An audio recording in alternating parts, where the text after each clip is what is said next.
बिस्मिल्लाहिर्रहमानिर्रहीम, अस्सलाम वालेकुम। मेरी तमाम देखने वालों के लिए दिल से दुआ है कि सब अल्लाह ताला की रहमतों के साए में रहें। तो आज की वीडियो की तरफ बढ़ते हैं। आज की वीडियो में बहुत आसान सी टिप्स हैं आपके लिए, बहुत ही आजमूदा और प्यारी, लेकिन बहुत सिंपल सी हैं। शायद इसमें से बहुत सी आप लोगों ने आजमाई भी हों और जिन्होंने नहीं आजमाई उनके लिए आज की वीडियो बहुत इंपॉर्टेंट होने वाली है। तो सबसे पहली टिप मेरी ये है कि जब शिमला मिर्च हम लोग काटते हैं तो ये शिमला के जो बीज होते हैं ना, अक्सर ही इस सब्ज़ी के साथ वो मिक्स हो जाते हैं और फिर धोते हुए बहुत मुश्किल से इलादा करने पड़ते हैं। तो ये देखिए, इस तरह से आप इसका पूरा बीज जो है फूल गोभी की तरह बिल्कुल अलग कर सकते हैं। तो उसके लिए ये देखिए, आप इसको कट लगाएं और ऊपर वाली साइड से आपने इसको कट लगाने हैं और एक ही दफ़ा में ये पूरा बीज जो है वो आपके हाथ में आ जाएगा और इसके बीज इसके में बिल्कुल भी शामिल नहीं होंगे। तो ये देखिए, वरना इस तरह से ये मिक्स हो जाते हैं तो मुश्किल होती है। तो कैसी लगी आपकी ये टिप? बहुत सादा सी थी, सिंपल सी थी। नेक्स्ट भी इसी तरह जब हम बहुत ही चाट आसान बनाते हैं बहुत सादा सी या है। फिर कच्चा प्याज का इस्तेमाल करना पड़े तो बच्चों को उसका टेस्ट, उसका जायका पसंद नहीं आता। इसी तरह मेरे हस्बैंड को भी कच्चा प्याज पसंद नहीं है। तो उसका कच्चापन ख़त्म करने के लिए जो कड़वाहट सी होती है और एक उसका तुरपन सा होता है, महसूस होता है गले में जाकर, वो ख़त्म करने के लिए इसको आप काटने के बाद नमक अच्छी तरह से मल दें। मेरा ये लाल नमक है इसलिए आपको फ़ील हो रहा होगा कि शायद कोई और चीज़ है। तो नमक अच्छी तरह से इसको मल दें और कुछ देर के लिए इसको छोड़ दें। ये अपना पानी हल्का सा छोड़ेगा। ये देखिए, जिस तरह ये हल्का हल्का अपना पानी छोड़ रहा है और उसके बाद ये बिल्कुल सॉफ्ट और नरम सा हो जाएगा। और इसका जो जब आप फ़ील करें कि ये थोड़ा सा अब सॉफ्ट हो चुका है प्याज, तो इसको पानी में अच्छी तरह से धो के नमक इसका निकाल लें और फिर आप इसको इस्तेमाल करें। तो ये देखिए, इस तरह इसका वो ख़त्म हो जाएगा, बिल्कुल इसकी कड़वाहट ख़त्म हो जाएगी, गले में महसूस नहीं होगी। आप इसको बहुत आराम से इस्तेमाल करें, चाट में इस्तेमाल करें, कच्चा आप इसको ऊपर मिर्च वगैरह डाल के आप रोटी के साथ भी इस्तेमाल करें तो बहुत लुत्फ़ देता है। तो एक तरह से ये सोते किए हुए प्याज जैसा हो जाता है। जैसे इसको हल्के से ऑयल में सोते कर लिया जाए तो अब आप बड़े आराम से आसानी से इसको चाट पे डाल कर इस्तेमाल करें। बिल्कुल भी कच्चा या कड़वाहट इसमें महसूस नहीं होगी और बच्चे भी मज़े ले लेके खाएंगे। तो ये टिप आपको कैसी लगी मुझे ज़रूर बताइएगा। अच्छा, मनी प्लांट जो है घरों में बहुत शौक से लगाया जाता है क्योंकि इससे घर हरा भरा और दीवारें या वो जगह जहाँ पर हमने रखा होता है बहुत खूबसूरत लगती हैं, क्योंकि ये हमेशा ही हरा भरा रहता है। मुझे खुद ये इसी वजह से पसंद है कि आप इसको किसी भी जगह लगा दें तो ये बहुत जल्दी से बड़ी जल्दी आसानी से ये पनप जाता है। अच्छा, यहाँ पर अक्सर ही इसको पानी में लगाया जाता है, लेकिन पानी में लगाने के बाद इसको किस तरह से हमने मिट्टी में किसी ऐसे गमले वगैरह में लगाना है, तो उसके लिए आसान सी टिप ये है कि जब इस तरह से ये जड़ें छोड़ दे, जैसे इसकी जड़ें अभी निकली हुई थी पानी में, तो उसके बाद आप जब जड़ें आ जाएँ तो किसी गमले में किसी भी चीज़ में मिट्टी डाल के वह आराम से आप इसको लगा सकते हैं। लेकिन उसको लगाने के लिए भी आपको इसको अगर तो जड़ें आ चुकी हैं तो जड़ों वाली साइड आपने लगानी है। अगर जड़ें नहीं आई तो इसको दोनों साइडों से पकड़कर आप मिट्टी में लगाएं। इसके यानी दोनों जो साइडें होती हैं ना, किनारे, उनों से आप पकड़ के इसको मिट्टी में लगाएं तो बहुत जल्दी आपका ये पौधा पनपता है, ग्रो करता है, हरा भरा रहता है और ख़ूबसूरती में इजाफ़ा होता है। आप इसको पानी इसी तरह लगातार दें क्योंकि ये पानी में ज़्यादा ग्रो करता है और बहुत खूबसूरत लगता है। मैंने यहाँ पर इसको मिट्टी के एक लॉग पे रखा है लकड़ी के, तो यहाँ इसको मैं बाद में पेंट वगैरह करूँगी, ब्राउन पेंट, तो इंशाल्लाह ये बहुत ही खूबसूरत लगेगा। अभी फ़िलहाल मैंने इसको इसी तरह से रख दिया है। नेक्स्ट मेरी जो टिप है वो इस तरह से, जो बर्तन काले हो जाते हैं, अब ये बर्तन मेरे काले इस वजह से हैं कि मेरा जो गैस का चूल्हा है वो इस तरह से कच्ची गैस फेंकता है, तो मेरे बर्तन है वो इतने काले हो जाते हैं कि वो मेरे हाथों से मैं पकड़ूँ मेरे हाथ इसी तरह से हो जाते हैं।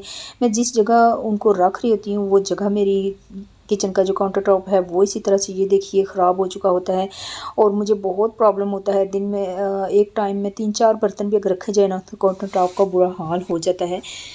तो बार बार उसको साफ़ करने से ये जो है इसका काली जगह है वो हर जगह वो फैल जाता है, तो बहुत बुरा महसूस होता है। कोई भी बर्तन रखो तो वहाँ पर भी यही हाल हो जाता है। तो अभी मैंने इसको करने के लिए अपनी अम्मी का बहुत अपनी बड़ी बुज़ुर्ग औरतों का तरीका अपनाया है, जो आपको भी पता होगा। एक तो इसके लिए हमारी बुज़ुर्ग औरतें ये करती थी कि इस तरह से जो डब्बे का एक ऊपर वाला पार्ट होता था वो काट के चूल्हे पे रखती थी, तो यूँ बर्तन तक इसकी ये जो कालापन है नहीं जाता था और बर्तन काले नहीं होते थे, बल्कि ये हो जाता था जो नीचे हम लोग ये काट के रखते थे।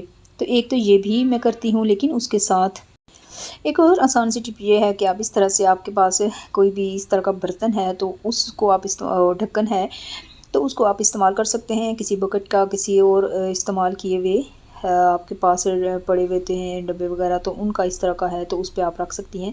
इस तरह से केक की जो बेस है ये जो हमारे पास बच जाते हैं तो ये भी आप इस्तेमाल कर सकते हैं। इस पर भी आप रख सकते हैं, आपका काउंटर टॉप बच जाएगा और बाद में इसको भी आप साफ़ कर लेंगी, धो लेंगी। तो एक तो ये थी। लेकिन अब बर्तनों को काला होने से बचाने के लिए भी मेरे पास एक आसान सी टिप है। तो हर एक के घर में तो ये नहीं होते स्टैंड, ये भी बहुत अच्छे हैं, लेकिन 5-6 स्टैंड रखना और काउंटर टॉप जो है ना वो इतना ज़ाहिर है बाज़ घरों में नहीं होता बड़ा। तो ये चंद टिप्स थी काउंटर टॉप को इस कालक से साफ़ करने की, बचाने की। नेक्स्ट ये है कि बर्तन को कैसे बचाया जाए, उसके लिए जो हमारी बड़ी औरतें करती होती थी बहुत ही अक्सर लकड़ियों पर, जब लकड़ी इस्तेमाल की जाती थी तो इस तरह मिट्टी जो लेके, तो ये मिट्टी एक मखसूस मिट्टी होती है, पाक साफ़ जगह से लेनी पड़ती है और ज़मीन की गहराई से ये मिट्टी जो आती है तो उससे हमारे बर्तन जो है ना काले होने से बचाने के लिए हमारी बुज़ुर्ग औरतें करती थी। तो इस तरह से मिट्टी आप वो लेके भिगो दें और इस तरह से उसकी गहरी थिक लेई सी बनानी है। अच्छा, मैं आपको बता दूं, मैं फ़र्स्ट टाइम में मैं ख़ुद भी ये कर रही हूँ क्योंकि बहुत मैं इससे परेशान थी और मेरे बर्तन बहुत काले हो रहे थे। जब तक मैंने इसको सेट करवाना है या सेट करवाने के लिए मैंने चूल्हा भेजना है तब तक मैं ये तरीका आज़माने लगी। तो वाक़ई मेरा दिल खुश हो गया ये तरीका आज़मा कर। तो वाक़ई हमारी बुज़ुर्ग औरतें जो बहुत ही अक्लमंद होती थीं। इस तरह से आप इसको पेंट कर दें इस मिट्टी से, वहाँ तक करें जहाँ तक आपको पता है कि जो फ्लेम है वो जाएगा या जहाँ तक बर्तन हमारे काले पड़ जाते हैं। तो इसी तरह मैंने अपनी अम्मी को भी करते देखा। और यहाँ पर मिट्टी को पहले छाना जाता है, साफ़ किया जाता है, लेकिन मैंने नहीं छाना था क्योंकि मेरा भी फ़र्स्ट एक्सपीरियंस था, कई मिस्टेक मुझसे हुई हैं।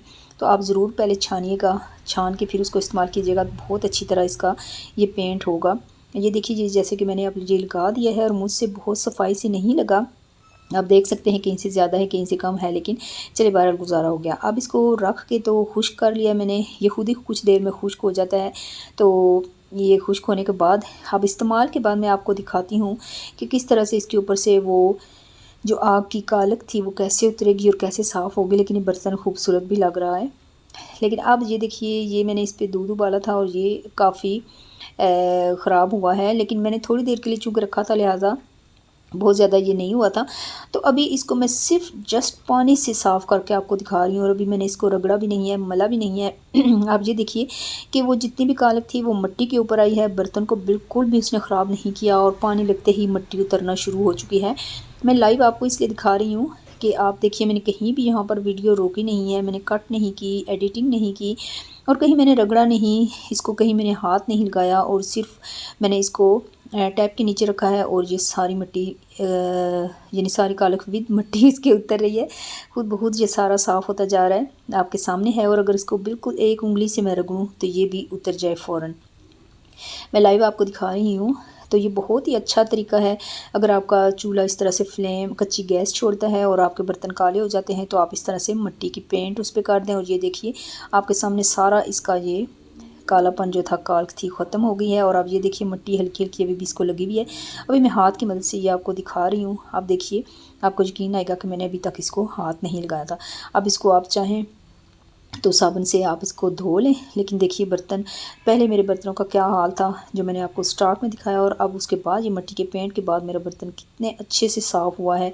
मैं खुद भी रिज़ल्ट देखकर हैरान हो गई। और मेरी वो जो परेशानी इतने दिनों से मुझे तंग किए हुए थी, जिस जगह में बर्तन रख रही थी वो जगह काली हो जाती थी, बर्तन मेरे काले, मेरे हाथ काले, कई दफ़ा मेरे कपड़े भी ऐसे ही काले हो जाते थे। तो बिल्कुल एक सादा सिंपल सी नो मनी एक टिप की से मेरा ये मसला बहुत बड़ा हल हो चुका है।